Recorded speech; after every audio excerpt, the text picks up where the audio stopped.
What's up, guys? It's Gage with the news. Lifespan development class just had a unique project, so let's check that out. In lifespan development, there's recently been a project you may have seen students participating in after school. I'm here with Miss L to talk about the Real Care babies. So what all did the babies do? Well, can I back up first and say it's really cool. Thanks to being in a consortium with Jeff West, Perry LeCompton, Holton, and us, we're part of a Carl Perkins, we could get our Carl Perkins grant, and we were able to utilize that money to buy some of the new babies. These babies are pretty cool, if you can tell by looking, but they are about the size of a real newborn baby, okay? And the cool thing about them is, with all babies, you have to support the neck, or you can do some damage to their neck and their spinal cord and all that. So it taught very quickly how to support the neck, hold this, how to hold the baby, keep that. Baby needs to be fed, so baby will cry and you have to feed it. Baby will cry and you have to change, put a different diaper on. Baby's gonna need to be rocked. Baby need to be burped, okay?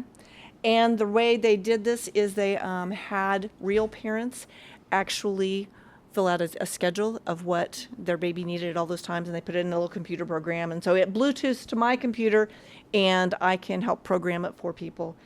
What do you think the hardest part of this project was for your students? It's really tough as a new parent, too, and I think especially as teenagers, because babies are really inconvenient. They do not cry when you have the time. I mean, you're getting ready for school, doing whatever, then they cry and they need something just like a real baby does.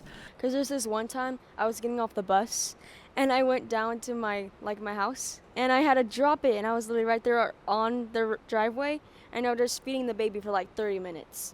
What do you think the easiest part of this project was? The easiest part to me, the fun part to me, is how excited you guys are to get the babies. Because that's one of the first questions that I get for my lifespan development class. When do we get them? So, and you guys always sign up, and it's always fun to hand them out because you're excited, you're getting the baby, you're doing this. And then I also find it kind of gratifying when how quickly y'all are ready to give your babies up for adoption, because it's just too much and you're sleep deprived and oh my gosh, and it's like, yeah, that's life. So it teaches it better than any lesson I could ever.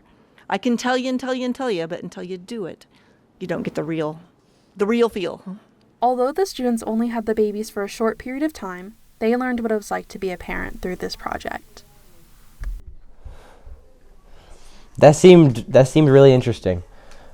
But anyways, for seminar, today we have an FBLA meeting, and tomorrow we have an NHS meeting. Now to Cooper with the weather. After this commercial.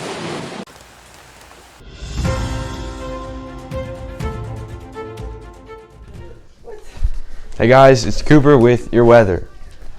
For today's outlook, it's going to be pretty chilly at 51, and then 60s, and then back down to the 50s. For a 3-day outlook, it's going to be pretty chilly, 47, 57, and 58. For today's lunch, we got quesadilla and a churro. And for tomorrow's lunch, we got turkey dinner, mashed potatoes and gravy, green beans. And that's it with the weather. Back to Gage. All right, thanks, Cooper. Winter sports practice has started, and the games start after Thanksgiving break. See you guys.